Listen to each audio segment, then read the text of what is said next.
Hi hello നമസ്കാരം. കഴിഞ്ഞ വട്ടാട ട്രിപ്പിൻ്റെ video ഇട്ടപ്പോൾ ഞാൻ പറഞ്ഞില്ലേ നമ്മുടെ അടുത്ത ഡെസ്റ്റിനേഷൻ മാട്ടുപ്പെട്ടി ഡാമാണെന്ന്. അങ്ങനെ നമ്മൾ അവിടെ എത്തിയിട്ടോ. അത്യാവശ്യം നല്ല തിരക്കുണ്ടായിരുന്നു, പിന്നെ നല്ല ചൂടുണ്ടായിരുന്നു. ഇനിയിപ്പോൾ കാർ എവിടെയെങ്കിലും സുരക്ഷിതമായ ഒരു സ്ഥലത്ത് പാർക്ക് ചെയ്യണം. അതാട്ടോ ഏറ്റവും വലിയ ടാസ്ക്. അങ്ങനെ കാറൊക്കെ പാർക്ക് ചെയ്തിട്ട് ഞങ്ങൾ ഡാം കാണാൻ വേണ്ടി നടക്കുക കേട്ടോ. ഞാനങ്ങനെ കാഴ്ചകളൊക്കെ കണ്ട് വീഡിയോ ഒക്കെ എടുത്ത് നടക്കുമ്പോൾ പപ്പ എന്നെ മറു സൈഡിലേക്ക് വിളിച്ചു കേട്ടോ. അവിടെ ചെന്നപ്പോൾ കണ്ട കാഴ്ച എനിക്ക് ഭയങ്കര ഇഷ്ടമായി.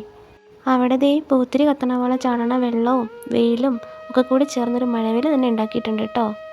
ആ കമ്പിവേലിക്ക് ഉള്ളിൽ കൂടി വീഡിയോ എടുത്തിട്ടൊരു ഭംഗിയില്ലാന്ന് തോന്നിയിട്ട് അതിനുള്ളിലേക്ക് ക്യാമറ കടത്താനുള്ള ശ്രമങ്ങളാണ് കേട്ടോ ഈ കാണണേ. ആഹാ, അടിപൊളി, എന്ത് ഭംഗിയാ നോക്കിയേ.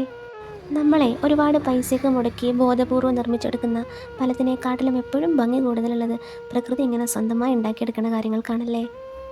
അതേ, നമ്മൾ വണ്ടി പാർക്ക് ചെയ്തിരിക്കുന്നതിൻ്റെ മറു സൈഡിലെ കുറേ കടകളൊക്കെ ഉണ്ട് കേട്ടോ.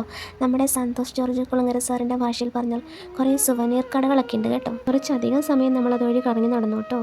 അത് കഴിഞ്ഞിട്ട് നമ്മൾ കാറിൻ്റെ അടുത്ത് എത്തിയപ്പോൾ ഉണ്ടല്ലോ, കാർ അവിടെ നിന്ന് എടുക്കാൻ പറ്റണില്ല. കാരണം റോഡിൽ അത്ര ബ്ലോക്കായിരുന്നു. ഇനിയിപ്പോൾ എന്താ ചെയ്യാമെന്ന് വിചാരിച്ച് നമ്മൾ കുറേ സമയം അവിടെ വെയിറ്റ് ചെയ്തു കേട്ടോ.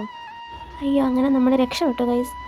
നമ്മുടെ ഓപ്പോസിറ്റ് വന്ന ഒരു ചേട്ടൻ്റെ ഒരു കാർ ഓടിച്ചുകൊണ്ട് വന്നൊരു ചേട്ടൻ്റെ നല്ല മനസ്സാട്ടോ നമ്മൾ ഇത്ര പെട്ടെന്ന് അതിൽ നിന്ന് ഊരി പോരാൻ കാരണം.